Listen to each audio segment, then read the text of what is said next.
This is where we are. But then I started thinking, I cannot possibly in good conscience make a list of film directors, even if it is a top 10 list, and not talk about all of these other great directors that didn't make the cut because I just arbitrarily capped it at 10. Why don't I just make a list within the list? You know, of my honorable mentions. Why not? And like that? 2 videos became 4, or possibly 5. Hello, I'm Edgar Miranda.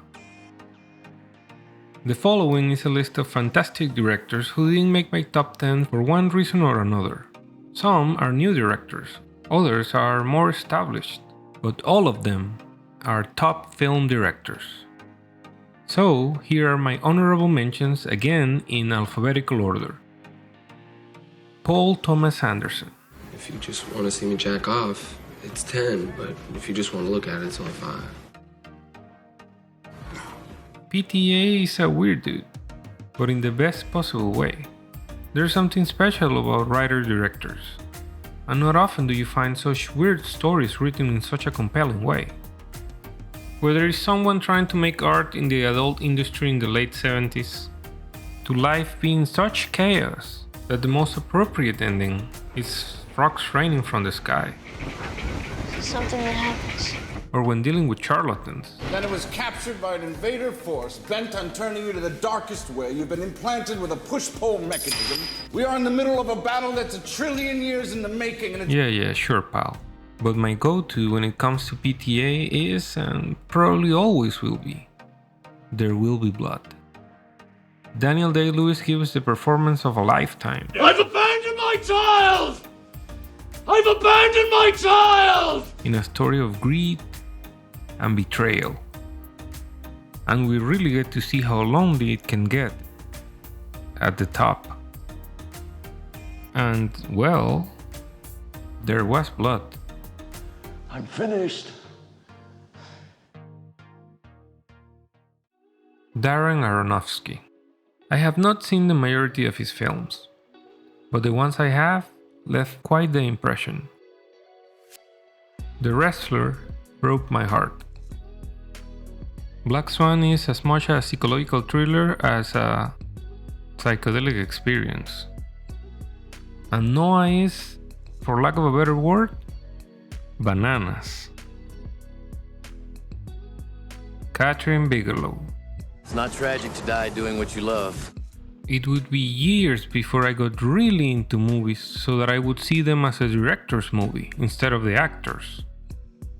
And looking at her work going backwards, from its heights all the way to her earlier work, you can clearly see how her trajectory was nowhere but up. Catherine Bigelow! In Point Break, we feel Johnny Utah's conflict as we see the truth in Buddy's mindset, and root for him as he waits for the 50-year storm and the biggest surf this planet has ever seen. In The Hurt Locker, we see a man lost in a place where he believes he has been found, a place that makes sense to him, and him alone. In Zero Dark 30, It's 100%. the film that solidified my admiration for Bigelow's work, we spent almost a decade with Maya, going against all odds and leaving no rock unturned in pursuit of a very high-profile target.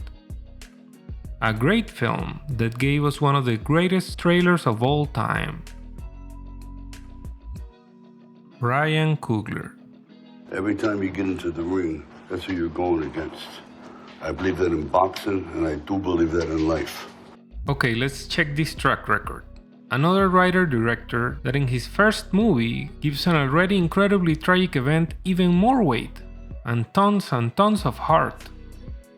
Then he goes to reinvigorate a franchise that has already 6 movies, not with action, but with purpose. Adonis is looking to prove one thing, that he is not a mistake. Go get him. How he doesn't have a Best Director nomination for this movie? I'll never know. and then takes on a legendary character, brings its world to life, gives us one of the best villains in the MCU, What's up? and captivates the world with a Best Picture nominated movie that goes on to gross $1 billion in less than 26 days. Something that at the time had only been achieved by the Avengers movies. Civil War, which, let's face it, it's an Avengers movie, and The Last Iron Man. But we don't talk about that one. And he achieved all of this before turning 33 years old. I have done nothing with my life. Alfonso Cuarón. Viva México, cabrones. Just kidding. I'm not Mexican.